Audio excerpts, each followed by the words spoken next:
Kadambari silks లో కళ్యాణ గమనీయం cell మార్చి 6 నుండి 19 వరకు ప్రతి 15,000 బ్రైడల్ సారీస్ కొనుగోలుపై ఒక గోల్డ్ కాయిన్.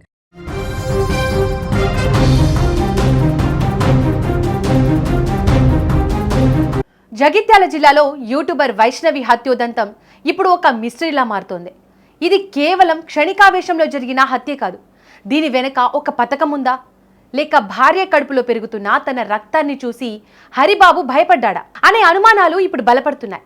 పెళ్లి కాకముందు ఆమె కోసం పురుగుల మందు తాగిన హరిబాబు పెళ్ళయ్యాక ఆమె కడుపులో పెరుగుతున్న బిడ్డను చంపడానికి ఎందుకు ప్రయత్నించాడు? ఒక్కసారి కాదు, 2 సార్లు తన సంతానాన్ని తానే చిదిమేశాడు హరిబాబు. ప్రస్తుతం వైష్ణవి హత్య కేసులో దర్యాప్తు సాగుతున్న కొద్దీ హరిబాబు క్రూరత్వం ఒక్కొక్కటిగా బయటకు వస్తోంది. నిజానికి పెళ్లైన కొత్తలోనే వైష్ణవి గర్భం దాల్చిందని తెలుస్తోంది. ఆ సమయంలో సంతోషంగా ఉండాల్సిన హరిబాబు ఎందుకో తెలియదు కానీ ఆ బిడ్డ పుట్టడం అతనికి ఇష్టం లేదు. వైష్ణవికి మాయమాటలు చెప్పి ఎవరికీ తెలియకుండా గుట్టు చప్పుడు కాకుండా వైష్ణవి గర్భం పోయేలా చేశాడు. ఈ విషయం మీ అమ్మ వాళ్లకు కానీ మీ ఇంటికి కానీ తెలియకూడదు అని ఆమెపై ఒత్తిడి తెచ్చాడు. పాపం భర్త మీద నమ్మకంతో వైష్ణవి అప్పుడు మౌనంగా ఉండిపోయింది. కానీ 3 రోజుల తర్వాత తట్టుకోలేక తన తల్లిదండ్రులకు అసలు విషయం చెప్పింది. కాలం గడిచింది. వైష్ణవి మళ్లీ గర్భవతి అయింది. ప్రస్తుతం ఆమె 5 నెలల గర్భిణి. ఈసారైనా ఆ బిడ్డను భూమి మీదకు తెచ్చుకోవాలని, పసి ప్రాణాన్ని గుండెలకు హత్తుకోవాలని వైష్ణవి ఎన్నో కలలు కంది. కానీ హరిబాబు గుండెల్లో మాత్రం కనికరం కలగలేదు. మళ్ళీ అదే పిల్లల గొడవ మొదలైంది.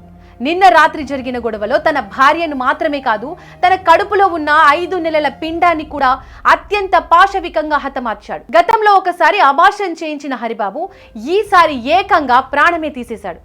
అంటే అతనికి పిల్లలు పుట్టడం ఇష్టం లేదా, లేక వైష్ణవి అంటేనే ద్వేషం పెంచుకున్నాడా అనే అనుమానాలు వస్తున్నాయి. చావనైనా చస్తాను కానీ నిన్ను వదిలి ఉండలేనని పెళ్లికి ముందు నాటకమాడిన హరిబాబే ఇవాళ 2 ప్రాణాలను బలితీసి పరారయ్యాడు. కోరుట్ల మండలం మాదాపూర్ గ్రామం ఇప్పుడు శోక సంద్రంలో మునిగిపోయింది. మా బిడ్డను అబార్షన్ చేయించినప్పుడే మాకు అనుమానం వచ్చింది, అప్పుడే జాగ్రత్త పడి ఉంటే మా బిడ్డ బతికేది అంటూ వైష్ణవి తల్లిదండ్రులు గుండెలు బాదుకుంటున్నారు. ఒక యూట్యూబర్గా అందరినీ అలరించిన వైష్ణవి ఇలా తన బిడ్డతో సహా కాటికి వెళ్ళడం ఎవరు జీర్ణించుకోలేకపోతున్నారు. ఫస్ట్ పెళ్లి అయినాక 3 నెలలకు నెల 15 రోజులు అయింది గర్భవతి. లోపల తీసుకుపోయి ఆయన తీపిచ్చాడు. తీపిచ్చినాక మీ అమ్మకి చెప్పకు, మీ నాన్నకి చెప్పకు, ఎవరికి చెప్పకని చెప్పిండు. చెప్తే 2-3 రోజులు అయినాక 8 రోజులు అయినాక మళ్ళీ మెల్ల తల్లికి చెప్పింది, మాకు చెప్పింది.